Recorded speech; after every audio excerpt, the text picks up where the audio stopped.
Buenos días, alumnos. Qué gusto saludarlos. Bendiciones para todos. Espero estén muy bien. Vamos a iniciar lo que sería nuestra última clase del semestre. La verdad fue un gran gusto para mí haber estado pues mitad presencial, mitad virtual con ustedes y ya saben que estoy para servirles.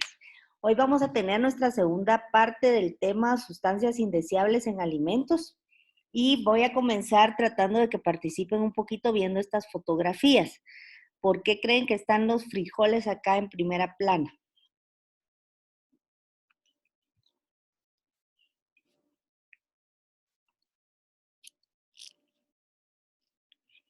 Tal ¿Están? vez porque son los más probables a que les crezcan sustancias, o no sé. Ok, que les crezcan no, sino que tienen sustancias endógenas, ¿verdad? Que ya son propias de ellos, que son factores antinutricionales bastante poderosos que existen en la dieta, por ejemplo, del guatemalteco. Recuérdense que ustedes están investigando su trifoliar, pues hoy lo que vamos a hablar de los frijoles es sumamente importante para eso. Y alguien que quiera comentar la segunda foto, no sé si saben qué es esta segunda foto, qué representa.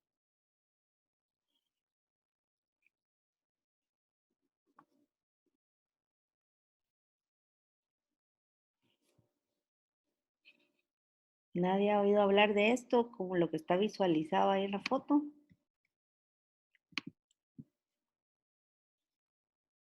Ok, es la marea roja. Cuando el mar presenta esta coloración es por unos dinoflagelados que van a tener unas propiedades bastante tóxicas y van a hacer que nos enfermemos si comemos este tipo de moluscos o de crustáceos. Muy bien, entonces vamos a iniciar. ¿Se acuerdan que nos habíamos quedado nuestra última diapositiva de la vez pasada, la amigdalina, que era un compuesto que tenía eh, composición de cianuro, ¿verdad? Ustedes saben que el cianuro ha sido utilizado como un veneno poderoso a través de la historia y ahora vemos que está presente también en las leguminosas. Obviamente, dependiendo de la variedad de leguminosa, va a haber mayor o menor concentración de estos compuestos. O sea que tenemos que estar, como decirles, buscando en internet, buscando en fuentes bibliográficas, estudios que hayan donde se tienen los datos exactos de cuáles leguminosas van a presentar mayor contenido de estos o no.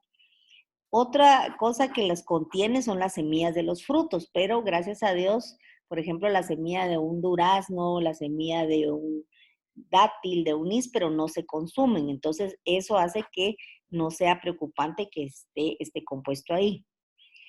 Si se dan cuenta en los resultados de consumo de esto, podemos tener una degeneración progresiva de nuestro sistema nervioso central, lo cual va a ser bastante degenerativo para la persona que está expuesta todo el tiempo a un producto de este tipo.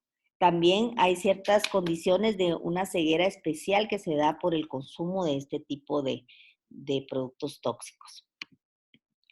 Ahora, ya hablando del tema de leguminosas, que como vimos es un tema que va a ser muy importante para su trifoliar porque es uno de los productos más consumidos en la dieta del guatemalteco, es los inhibidores de proteasas.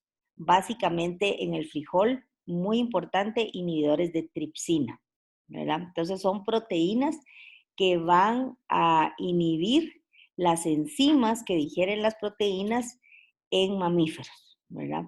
Básicamente actúan sobre dos enzimas, la tripsina y la quimotripsina, y lo que va a hacer es un efecto inhibidor de la enzima porque se unen al sitio activo de la enzima y la bloquea, ¿verdad? Esa sería la función que tienen estos inhibidores de proteasas. Hay dos tipos, dependiendo de su peso molecular. Por ejemplo, los que van de 6.000 a 10.000 unidades Dalton de peso molecular van a inhibir ambas enzimas, ¿verdad? Que son más, podríamos decir, dañinas porque no van a permitir que el cuerpo logre utilizar ninguna de estas dos enzimas. Hubo un estudio bastante interesante en ratas que fue para mostrar el efecto que tenía consumir leguminosas crudas. O sea, básicamente la recomendación acá es jamás consuman leguminosas que están mal cocinadas. En el caso de este estudio fue bastante simbólico porque cuando se le daba una dieta por varias semanas a las ratas, ¿verdad? Estas ratas que son especiales de bioterio, había un marcado incremento en el tamaño del páncreas. Era como que el páncreas estaba compensando que las enzimas no estaban actuando y producía más y también incrementaba su tamaño, ¿verdad? Entonces, obviamente no vamos a consumir frijol crudo, pero podría ser algún caso donde se consuma mal cocinado y esto también va a tener un efecto.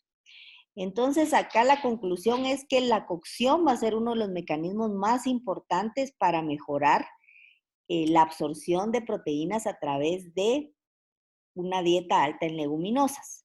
Pero si yo también tengo este mecanismo de cocción demasiado exagerado, voy a tener pérdida de aminoácidos esenciales a través de las reacciones de Maillard que ya vimos. Ahora, ¿qué pasa con estos inhibidores de tripsina en leguminosas? Que todavía hay una complicación mayor en las leguminosas y son las lectinas, que en frijol negro se conoce como la famosa hemaglutinina, ¿verdad? Que es otra vez proteínas. Estas tienen como objetivo enlazarse con células específicas de animales, por ejemplo, glóbulos rojos, causando que haya coagulación. Entonces, estas hemaglutininas se han utilizado incluso como venenos muy potentes, ¿verdad? Dosis muy bajas, 0.5 miligramos por kilogramo, han sido capaces de eliminar personas. Entonces hay que tener mucho cuidado con estos inhibidores de tripsina que también están presentes en la dieta del guatemalteco a través del consumo del frijol. Algo interesante también de estas lectinas es cómo las logro eliminar. Necesito entonces, por ejemplo, tiempos de cocción que sean a temperaturas de ebullición. En otras palabras, la temperatura más fuerte que yo pueda lograr a través de la cocción y tiempos de 10 a 30 minutos. Obviamente han ustedes escuchado que hay otras formas también de bajar estos factores antinutricionales en leguminosas, por ejemplo, a través de remojar estos frijoles, ¿verdad? Y esto va a lograr que parte de estos queden en el agua de cocción. También tenemos que hay un reciente estudio que les puede interesar bastante, donde vemos que el uso de la olla de cocimiento lento, que hoy en día pues es una cosa muy utilizada por el hecho de que es conveniente, ¿verdad? Uno la pone en la mañana antes de irse a trabajar y luego al regresar de la casa los frijoles ya están cocidos. Sin embargo, se ha demostrado que las lectinas estuvieron más activas y disponibles porque la temperatura no fue lo suficientemente alta. Entonces hay que tener cuidado y tal vez la recomendación sería no cocinar los frijoles en ollas de cocimiento lento. Ok, ahora, otra situación importante que debemos enfatizar es qué variedades de frijol tienen más lectinas y cuáles tienen menos. Entonces, se han hecho muchos estudios y, por ejemplo, los frijoles pintos, conocidos como red kidney beans, son los que más cantidad de lectinas tienen, y los frijoles blancos, que se consumen mucho en el país también, son las que menos lectinas tienen. ¿Cuáles son los síntomas del envenenamiento por lectinas? Si se dan cuenta, los síntomas son muy parecidos a lo que sería una enfermedad gastrointestinal. Por ejemplo, vómitos, diarrea. Sin embargo, el daño es mucho mayor debido a que empiezan a dañar lo que es la mucosa intestinal. Y obviamente a través de toda esta combinación de los inhibidores de tripsina, de las lectinas, va a haber un menor aprovechamiento de los nutrientes de los alimentos. Entonces, realmente no vamos a estar funcionando al 100% en la absorción de nutrientes. Ahora, hay estudios muy recientes y esto es algo, pues a mí me llenó de sorpresa. Preparando esta clase me encontré con este estudio donde se está considerando el uso de las lectinas también como agentes antivirales y anticancerígenos. Fíjense, hoy en día con todo esto del coronavirus, es interesante, ¿verdad? Que estas en ciertas dosis y aplicadas de ciertas formas podrían ser beneficiosas para destruir los virus. Ahora vamos a pasar a nuestro segundo tema, o sea, con esto terminamos lo que eran las toxinas endógenas en tejido vegetal y ahora nos vamos a las toxinas endógenas y también toxinas que no son propiamente endógenas, pero son asociadas con ciertos animales en combinación simbiótica con bacterias, ¿verdad? Entonces, las ponemos en esta misma categoría. La principal que vamos a ver es una que pues está lejos de nosotros, es la tetrodotoxina, tal vez más fácil llamarle solo TTX, y este es el veneno generado por el pez globo. No sé quiénes han oído historias de esto o conocen el pez globo o incluso han estado por Japón y lo han consumido. Ya sería algo un poquito más inaudito, ¿verdad? Que alguno de nosotros tenga esa experiencia, pero podría ser. Este es un pez que ha sido tradicionalmente consumido en países como Japón y se considera algo delicioso, ¿verdad? Algo como muy particular su sabor. Sin embargo, es un poquito psicológicamente pensar como un juego extremo. ¿Por qué un juego extremo? Porque vamos a tener el posible outcome de que muramos en el intento de comerlo, ¿sí? Entonces es bastante interesante porque es como que a la gente le genera la adrenalina, ¿verdad? Vamos a comer pez globo, pero podría ser que muriéramos en el intento de comerlo, ¿verdad? Entonces es un poco ilógico para nosotros, pero es esa gente que le gusta experimentar cosas extremas. Entonces, en Japón, fíjense, bastante interesante, hay cocineros específicamente entrenados para poderlo preparar. La toxina se encuentra en todo el pez, o sea, no hay una, podríamos decir, parte que esté libre de la toxina. Sin embargo, hay regiones del pez que van a tener mayor grado y las cuales obviamente se deben evitar cuando se consume. Otra cosa interesante es que los chefs cuando logran aislar las partes de mayor contenido de toxina, los filetes, digamos, o la parte comestible que todavía tiene un poco de toxina, se hace como en cortes de sashimi muy finos, para que la dosis que se le dé a la persona no tenga ese daño, ¿verdad? Ahora, lo que es un poquito preocupante, ¿verdad? Es que ya no está tan lejos de nosotros, porque si pensamos, bueno, ¿quién va a comer pez globo acá en Guatemala? Está bastante lejano. Pero se ha aislado también esta toxina de algunos otros animales, como sapos, pulpos, estrellas de mar, cangrejos, pez volador. Entonces, imagínense que a nosotros nos gustan los tacos de pulpo ahí del restaurante Fridas, ¿verdad? Entonces, de repente, ese pulpo va a tener esta toxina y ya nos amolamos. Como les decía, este no es propiamente una toxina endógena. Eso quiere decir, no es que el pez por sí solo la produzca y la contenga, sino que tiene que haber presencia de cierta bacteria que va a hacer una relación beneficiosa entre el pez y la bacteria. O sea, la bacteria va a estar asociada al pez porque los dos se ayudan. Y en este caso, obviamente, este veneno va a hacer que el pez esté protegido de depredadores, ¿verdad? Entonces, si nos damos cuenta, es una relación de mutuo beneficio. También se ha descubierto en estudios, ¿verdad?, que la toxina puede variar según la época del año. Y eso lo observamos en casi todas las toxinas del mar, ¿verdad?, que hay épocas donde están más concentradas que otras. Ahora, quiero enseñarles esta epidemiología que es bastante interesante porque si se dan cuenta, la afectación anual, ¿verdad? Porque uno podría decir, hay muy poca gente que consume esto. Sin embargo, hay un rango de 30 a 100 personas que pueden ser afectadas por esta toxina cada año y de esas personas hasta un 50% podría llegar a morir. Entonces, sí es una letalidad bastante alta. Incluso, ¿verdad? Han hecho que Japón tenga leyes para el consumo y manipulación de este tipo de pez, lo cual es inaudito tener una ley específica, ¿verdad? Ustedes para un alimento, pero ahí ven ustedes el ejemplo. Ahora, algunos datos sumamente interesantes de esta toxina. Fíjense que es 1200 veces más tóxica para los humanos que el cianuro.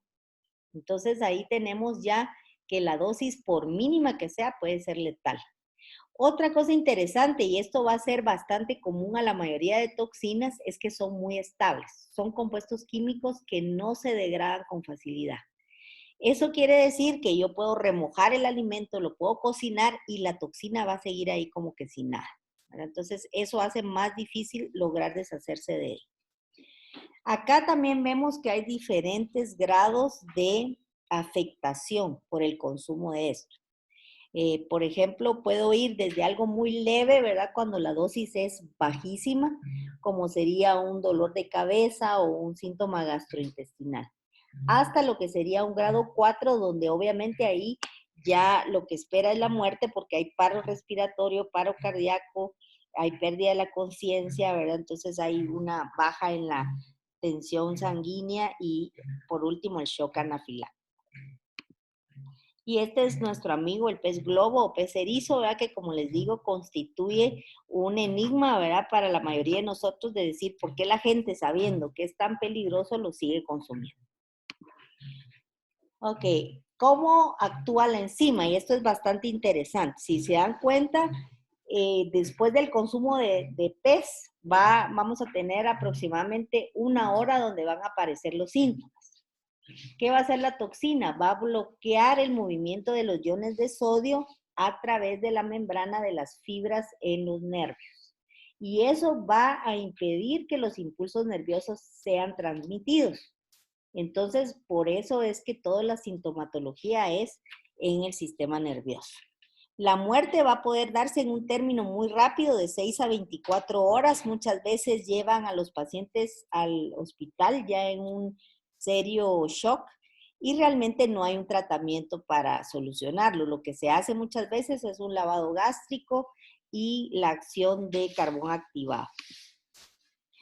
Otra enzima poderosa que hay en el mar es la saxitoxina. Y esta está asociada a nuestra primera diapositiva, lo que habíamos dicho que era la marea roja, donde tenemos que hay ciertos organismos unicelulares conocidos como dinoflagelados, que son los que van a producir en ciertas épocas del año esta toxina. ¿Qué pasa con estos dinoflagelados? Que son como el primer eslabón de cadenas alimentarias en el mar. Entonces son consumidos por otros seres vivos como serían los moluscos y los crustáceos, que luego al ser consumidos por el hombre, obviamente la toxina va a llegar hasta el hombre. Y otra vez, ¿verdad? Es muy tóxica, unos pocos miligramos van a poder causar la muerte. Ahora, cuando ustedes ven estas mareas rojas, hay emisiones y noticias en los periódicos para evitar el consumo de mariscos en esas épocas. Otro es el ácido ocadaico. Este va a causar un síndrome mucho más leve que se llama envenenamiento diarreico por crustáceos. Acá tenemos mucho más parecido a lo que sería una intoxicación alimentaria normal, ¿verdad? Diarrea, náusea, vómitos que duran 3 días, o sea, no es algo que podría causar la muerte si el individuo está, por ejemplo, inmunocomprometido o ya tiene cierto grado de deshidratación, ¿verdad? O alguna otra condición complementaria. El otro es el ácido domoico y este causa un síndrome bastante interesante. Esto se ha reportado mucho en regiones como Canadá al consumir también crustáceos. Y esto sí es bien interesante porque causa un daño permanente en el cerebro y se le llama envenenamiento amnésico por consumo de crustáceos. Acá puede ser que la persona pierda la memoria o pierda ciertas partes de la memoria, ¿verdad? Tal vez no totalmente, o bien puede ser algo que sea muy debilitante y cause un daño permanente al cerebro, ¿verdad? Entonces, esto también hay que considerarlo. Igual, primero las toxinas son producidas por pequeñas especies de diatomeas que son, como les digo, primer eslabón en cadenas alimentarias del mar. Otro tenemos las histaminas y estas pues ustedes ya las han oído mucho cuando han estudiado acerca del funcionamiento del cuerpo humano. En este caso sí da un poquito más de temor porque se ven en especies que son más consumidas por nosotros. Por ejemplo, la macarela, el atún y la sardina. Y aquí, ¿qué es lo que sucede? Estas se dan más que todo por un mal manejo. O sea, tenemos como un lapsus o un error en cómo estoy manejando estos productos después de la pesca. Los estoy manejando a temperaturas muy elevadas. Acuérdense que algo que viene del mar, que es recién pescado, tiene que conservarse a temperaturas cercanas al congelamiento. Entonces aquí estoy hablando, como les digo, de un mal manejo con la presencia, importante esto, presencia de bacterias y la acción o la producción de estas histaminas cuando el músculo se empieza a degradar por la acción de las bacterias. Entonces acá, más que todo, es por un mal manejo de nuestra materia prima. Acá pues puedo tener síntomas como cuando tengo una alergia alimentaria, como dolor de cabeza, palpitaciones, se me pone la cara roja, se me pueden hinchar los ojos, un malestar gastrointestinal que puede o no ser acompañado por diarrea. Entonces, si se dan cuenta, acá básicamente es porque no hice bien el manejo de mi materia prima. Y ya para ir terminando, vamos a hablar de un grupo muy importante también para el guatemalteco, que son las micotoxinas o toxinas producidas por mohos y levaduras. En el caso de el ácido lisérgico, esto fue una enfermedad muy prevalente en Europa en la Edad Media, y la enfermedad que causa se llama ergotismo. Y es una enfermedad realmente muy desagradable porque empieza tal vez con cierto daño neurológico y luego empieza a gangrenar las extremidades. Luego, obviamente, hay un fallo mental y un fallo del sistema gastrointestinal y la persona muere. Entonces, esta enfermedad, gracias a Dios, ha logrado erradicarse por los avances que ha habido en el manejo de los cereales. Porque fíjense que esto más adelante les voy a enseñar un dibujo donde el grano, por ejemplo, imagínense una espiga de trigo, tenía algunos de las pequeñas semillitas que conforman la espiga afectadas por este hongo. Y eso causaba que la gente hiciera la harina con estas espigas sin quitar estos granos que ya estaban conteniendo hongos. Por eso cuando ustedes consuman verduras o consuman frutas, las partes esas que parecen hongos, que están lastimadas, quítenlas, porque obviamente van a haber ahí toxinas. Entonces, una razón por la cual se ha disminuido esta enfermedad es porque hay un menor manejo de productos a altas humedades relativas. Por ejemplo, los granos, el maíz, el trigo, la cebada no se deben almacenar en lugares con alta humedad relativa porque entonces van a desarrollar estos mohos y estas levaduras. También hoy en día pues existen muchos fungicidas, ¿verdad? Que van a evitar la formación de estos hongos o estos mohos. Hay 150 especies reconocidas que producen toxinas de mohos, dentro de las cuales los géneros más involucrados van a ser el Fusarium, el Penicillium y el Aspergillus. Acuérdense de estos géneros porque después van a salir en otra toxina muy importante. Entonces, si se dan cuenta, hay mucho riesgo ahí, ¿verdad? De consumo de productos mal almacenados que podrían tener toxinas de estos géneros de mohos. Una de las más importantes es la aflatoxina B1.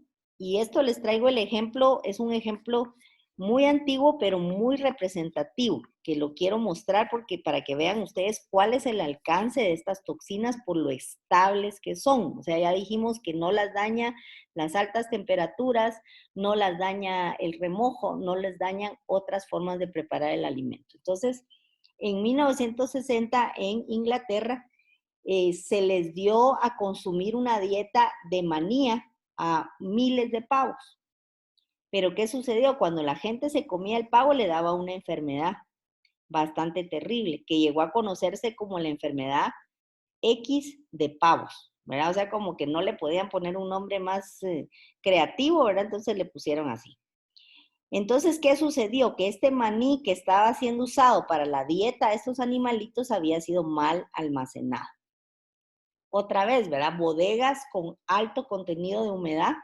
Imagínense que yo me voy a Petén con esa gran cantidad de agua que tiene el aire de la atmósfera y ahí almaceno la manía, ¿verdad? Entonces va a desarrollar estos mohos que luego, en este caso, es el Aspergillus flavus el que la generó, la aflatoxina B1. ¿Qué sucede con esta toxina? Que tal vez consumir una vez estas manías no me va a causar nada, pero si yo tengo un consumo constante, aunque sea bajo, porque como ven, dietas tan bajas como 15 partes por billón, eso quiere decir 15 partes por 1 billón de partes, o sea, es una cosa casi nada. Si yo estoy consumiendo esto por varios tiempos, va a inducirme un daño en el hígado y posiblemente cáncer de hígado. Pero eso lo voy a ver yo con el tiempo, no lo voy a ver de inmediato. Acá tenemos lo que les decía del ergotismo. Este es el hongo que sale, si se dan cuenta, está casi desapercibido en la espiga del grano, ¿verdad? Porque son unos cuantos que están afectados, entonces la gente los cortaba, hacía la harina y obviamente sufría la enfermedad tan horrible del ergotismo. Muy bien, no sé si tienen dudas, me fui mucho más rápido con ustedes que con el otro grupo, no sé qué pasó ahí. No sé si tienen dudas también del trifoliar, que es nuestra última actividad que vamos a hacer como clase. Si no, pues ustedes me dirán.